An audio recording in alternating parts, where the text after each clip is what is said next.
Fala, turma! Muito boa noite. Deus possa abençoar a noite de cada um de vocês. Hoje, dando continuidade aqui no mini curso, a gente vai falar sobre duas dúvidas que algumas pessoas têm em relação ao que eu venho falando e mostrando aqui para vocês do mercado. A primeira dúvida é sobre a estrutura interna, como identificar a estrutura interna. Né, que quando eu falo ali, olha, isso é uma estrutura interna, onde acontece o choque ali, basicamente, vou explicar novamente, tentar explicar de uma forma diferente. A segunda dúvida, a, algumas pessoas tá com essa dúvida de como marcar o order block quando tem um monte de candle. Basicamente assim, ó. Só um exemplo, tá, pessoal? Quando tem um monte junto, né, estão com dificuldade de marcar, ou aqui não, né? Aqui embaixo, por exemplo, estão com dificuldade de marcar nesse tipo de movimento e não consegue entender ali qual seria o order block, beleza? E na próxima aula da semana que vem a gente vai falar sobre o displacement, beleza? Então vamos lá. Bom, vou começar aqui a falar sobre a estrutura interna. Pessoal, num conceito geral, não tem muito segredo. Por quê? Se eu tô aqui na link, tá? Se eu tenho uma mínima histórica lá embaixo, vou colocar lá no 0,38. Tem que, ó, vou até ajustar certinho aqui. E até menos, né? 0,35 é a mínima histórica de link. A máxima histórica de link é 53, certo? Então tudo que acontece por fora aqui dessa pernada macro, dessa pernada de impulsão que é chamado, a gente considera que é um movimento interno. Então isso aqui, ó, é um choque interno. Então o mercado vem aqui e faz movimentações internas, que é o processo de mitigação. Mas enquanto essa pernada macro estiver mandando, não for anulada, né? Como eu acabei de falar, é ela que está mandando. Enquanto ela não for anulada, não for perdida com fechamento abaixo, é ela que está mandando no jogo. Por isso que quando a gente vai buscar um ativo para a gente poder operar, ou buscar ativos de mais probabilidade, a gente busca tendências de alta. Porque se o mercado está numa tendência de alta, a probabilidade em si ali já é melhor. Tá bem melhor do que uma movimentação de tendência de baixa. Então, num contexto geral, tudo que está ocorrendo dentro dessa base por fora, né, que a gente chama isso aqui de liquidez externa. Aonde está a liquidez externa? Sell side liquidity, que é a mínima, e o buy side liquidity, que é a máxima. Então, a gente está trabalhando dentro desse range. E tudo que está acontecendo aqui é liquidez interna. Mas isso existe N formas de liquidez interna ou estruturas internas. Por exemplo, eu posso considerar que esse movimento aqui de Chainlink, por exemplo, ó, o mercado vem aqui, faz lá aquele processo de acumulação, acumula, veio aqui, pegou a liquidez, né, ó, capturou a liquidez e o mercado quebrou a estrutura nesse ponto aqui, formando um choque. Eu posso considerar isso um choque interno? Claro que sim. Por quê? Por N motivos. A base principal é aqui fora, certo? Então, o ponto aqui já falaria por si só que isso é um choque interno. E outro motivo, que poderia ser porque a gente está vindo numa pernada de baixa. Então, olha o tamanho dessa pernada. Então o mercado ele está vindo aqui revertendo o primeiro topinho de toda essa pernada de baixa. Então a gente tem uma, dois topos aqui, três. Então se a gente contar, aqui tinha um, né? O mercado também rompeu um aqui. Então a gente, vamos colocar que ele rompeu aqui para vocês terem base. Então aqui ele fez um choque interno, sim, resta um, dois, três. Então tudo que está acontecendo aqui dentro é choque interno ou movimentação interna. Isso interfere em alguma coisa? Não. Mas a dúvida da pessoa aí, na verdade foi duas pessoas que me perguntou sobre isso. Uma perguntou como marcar o choque interno, né? Porque tava com dificuldade de entender o que era interno ali. E o que não era, o que era o choque normal, essa foi a pergunta. E a outra pessoa tava perguntando o que muda, né? O que basicamente muda sobre esse choque interno e um choque que não é interno. Na verdade, nada. O conceito de marcar um choque interno não tem interferência na análise, tá, pessoal? Você pode marcar muito bem aqui, ó. que é um choque. Não tem problema nenhum, pessoal. Não tem, tá? É normal. Então isso aqui é só porque eu falo por isso. Porque, ó, vamos supor aqui, ó. Vamos colocar de outro cenário. Nós temos uma pernada nova na Chainlink, que a gente pode considerar esse topo maior aqui agora, uma pernada de expansão. Então, onde a gente ocorre o choque ali em cima, e eu tenho uma base de preço que vai dessa mínima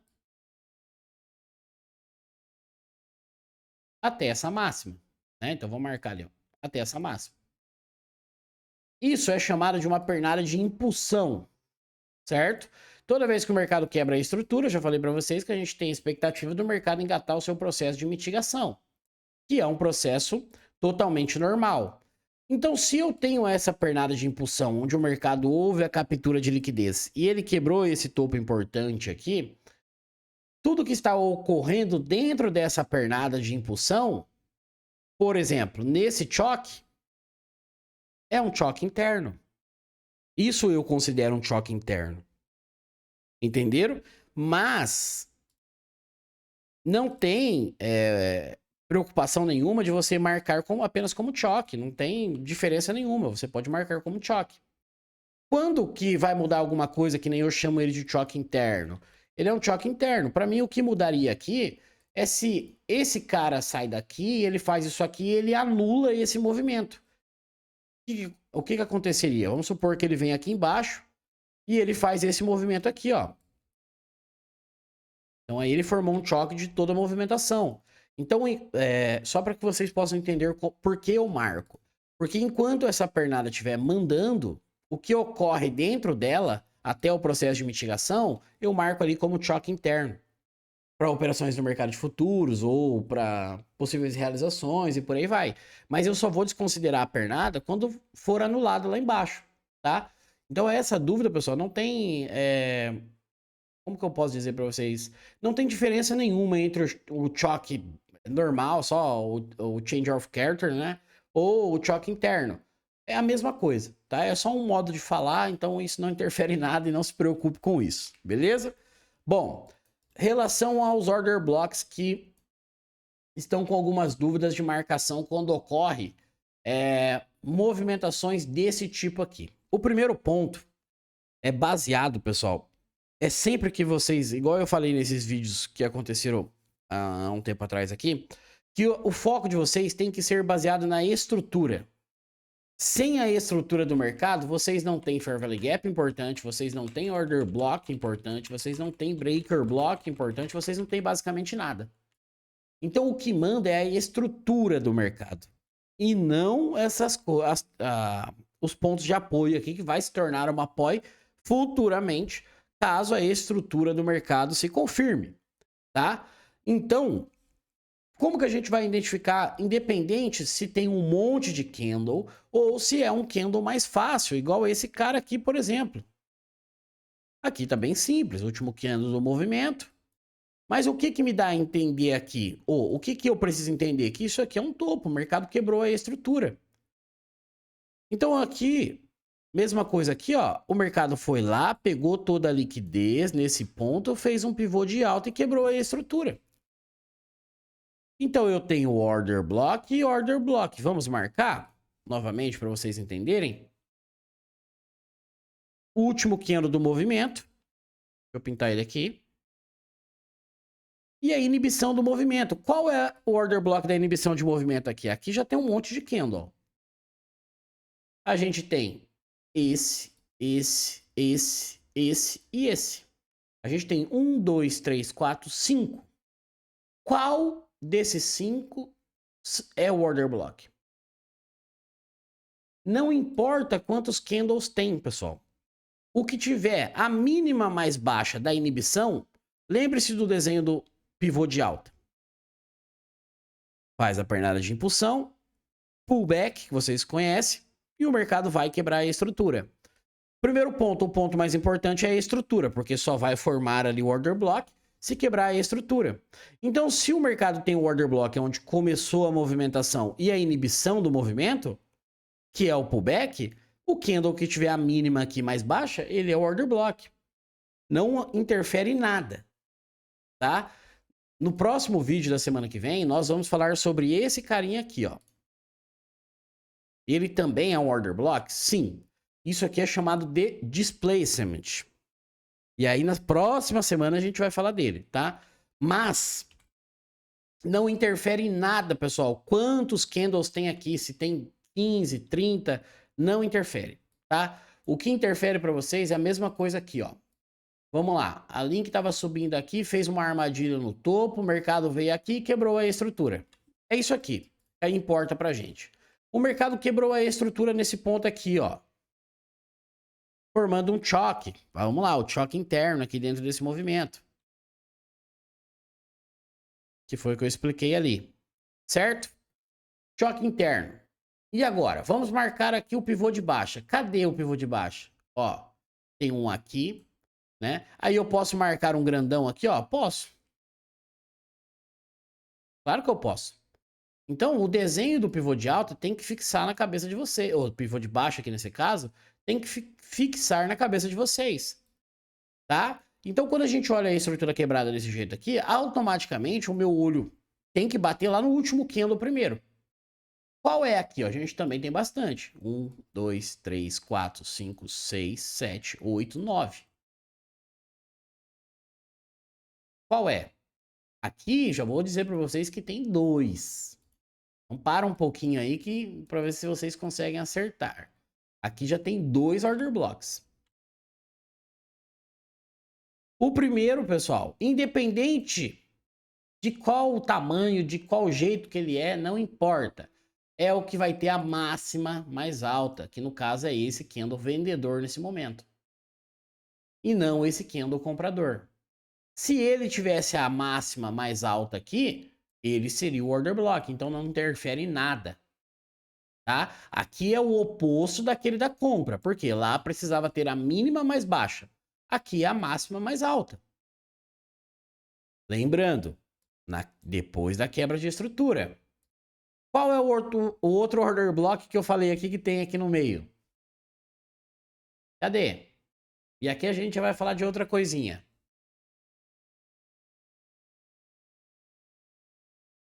Acharam? Isso aqui pode ser considerado um choque interno? Pode. Qual a diferença desse choque interno para aquele choque ali de baixo? A probabilidade.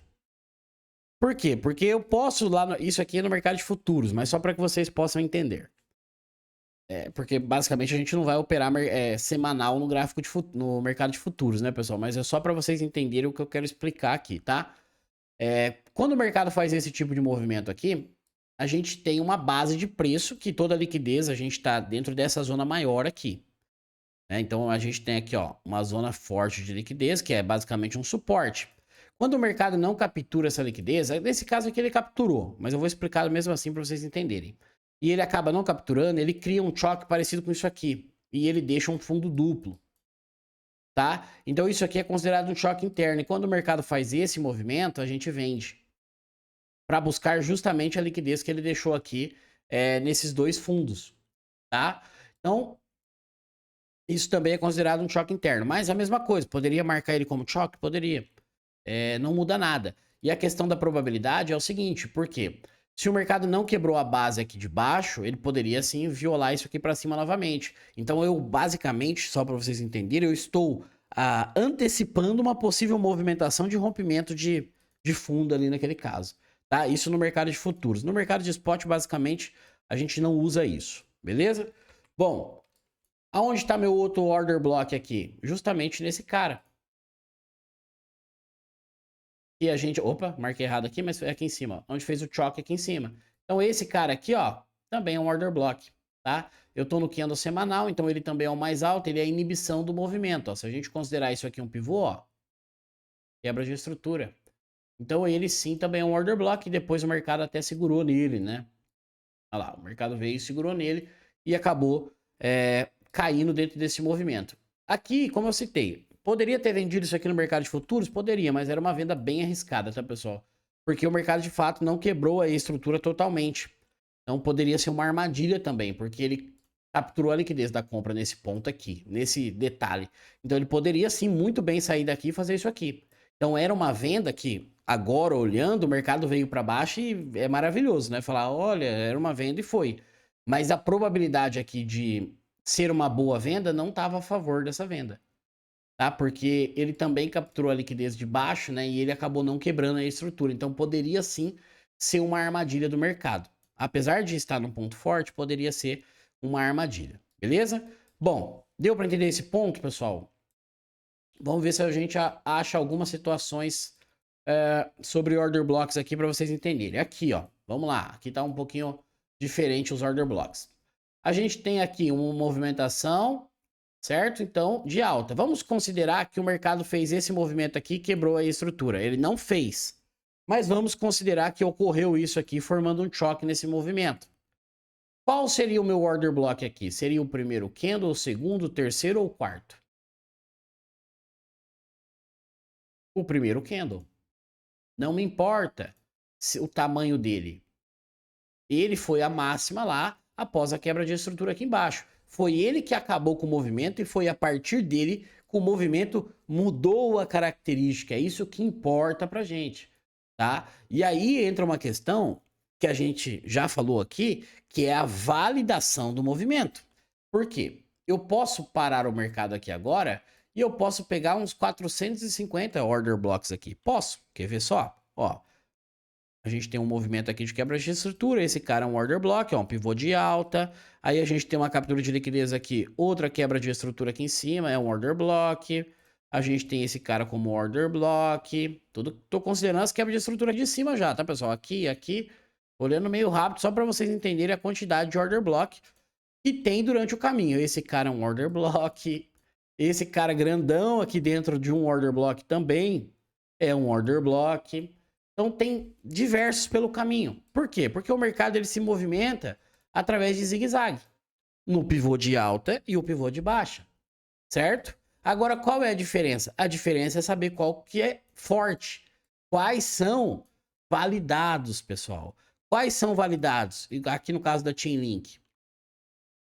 Como que eu valido o order block mesmo? Após a captura de liquidez. Se o mercado veio aqui, capturou a liquidez e ele quebrou a estrutura, essa zona é validada. Entenderam? Então, basicamente, esse é o movimento. Igual aqui, ó. Esse cara que ele já foi testado como order block vendedor. Quando o mercado passar aqui, eu posso vender ele no mercado de futuros? Não. Aí, se ele segurar, paciência, mas não é uma venda. Por quê? Agora já virou um topo duplo. Então, não tem nada validado aqui. Entende a diferença? Agora, se o mercado faz aqui um movimento diferente, ele vem aqui, sobe lá em cima e ele faz esse movimento, opa, aí você tem uma região validada. Tá? Então é isso que muda, beleza? Vamos ver se alguém achar algum outro cenário aqui. Ah, eu vou achar pelo diário, pessoal, mas a gente que tá olhando aqui pro médio e longo prazo, a gente não fica preso em gráfico diário não, viu? Por que não? Porque a probabilidade de você errar a análise em gráfico diário é gigantesca. Se você está buscando operações de médio e longo prazo, você tem que olhar gráfico semanal, tá? Nesse caso aqui, ó, pelo gráfico diário, vamos colocar esse caixote todo aqui. Quem que é o order block aqui? Vamos considerar que o mercado quebrou a estrutura aqui em cima, para a gente tentar localizar um order block aqui nesse monte de coisa aqui, nesse monte de candles, para que vocês possam ter uma base, só para vocês entenderem, tá? Qual é o order block aqui? Seria esse cara grandão. Por que esse cara grandão? Porque ele é o que tem a mínima mais baixo. E a partir dele, a gente está considerando que houve a quebra de estrutura lá em cima. Então não importa o que tem dentro dele aqui. Mas aqui existe uma diferença. Ele é o order block. Vamos marcar ele para cá para vocês entenderem. Vamos colocar ele forte aqui. Ó. Ele é o order block. Certo? Ele fez aqui, a gente está considerando que ele quebrou a estrutura lá em cima, né? Vamos só de exemplo aqui. Então ele saiu daqui, quebrou a estrutura lá. Ele é um order block. Qual é a diferença aqui? A diferença é que se o mercado volta aqui, eu não vou comprar aqui. Mas ele não deixa de ser um order block. Mas eu não vou comprar. Por que eu não vou comprar? Porque o mercado já mitigou esse order block. Ele já mitigou. Então olha aqui o tanto de liquidez que tem aqui. 1, 2, 3, 4. Vixe, tem vários dias aqui, mais semanas. Então esse order block já foi mitigado. Então ele não é válido pra gente. Tá? Mesmo que o mercado tivesse quebrado lá a estrutura, provavelmente ia acontecer isso aqui, ó. formar uma nova mínima do mercado, tá? Então, basicamente é isso. Não importa o tanto de candle que tem ali, pessoal. O que importa é igual aqui, ó. Aqui não houve, lá embaixo houve, né? Então vamos aqui, ó, nesse movimento. O mercado veio caindo, faz aqui inibição de movimento, não quebrou aqui, mas ele quebrou aqui embaixo. Aí estrutura. Tem um candle comprador, um vendedor, um comprador, um vendedor. Qual que é o order block? É o candle vendedor nesse caso. Por quê? Porque ele tem a máxima mais alta. E o que eu estou levando em consideração é a quebra de estrutura. Depois que ele quebrou a estrutura, aí eu vou procurar ali meus order blocks. Tá? Eu posso considerar isso aqui como uma quebra de estrutura interna? Pode, não muda nada. É apenas o nome, tá? Eu só utilizo a questão de choque interno, já voltando ao assunto, porque quando eu considero uma pernada de impulsão do mercado, que nem o caso da Chainlink aqui, vamos voltar aqui no semanal, que é essa pernada agora que tá mandando aqui, ó. Então tudo que tá correndo dentro disso aqui eu considero como choque interno. Tá? Então por quê? Porque a minha base de apoio é esse movimento. Então eu estou esperando a mitigação para que dê continuidade futuramente a esse tipo de movimento, tá?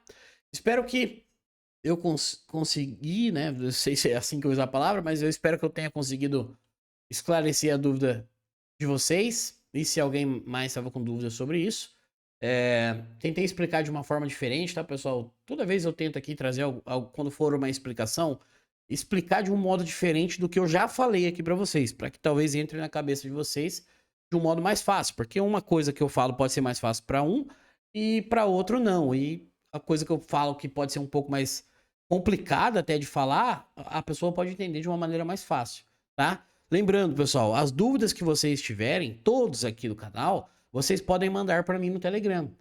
As dúvidas que forem fácil, eu vou responder diretamente lá no Telegram de uma maneira fácil e vou explicar para vocês. Agora, quando é uma dúvida que eu acredito que tem mais pessoas com essas dúvidas, que nem aqui as pessoas vêm me perguntando, eu faço o vídeo e posto aqui para vocês, tá?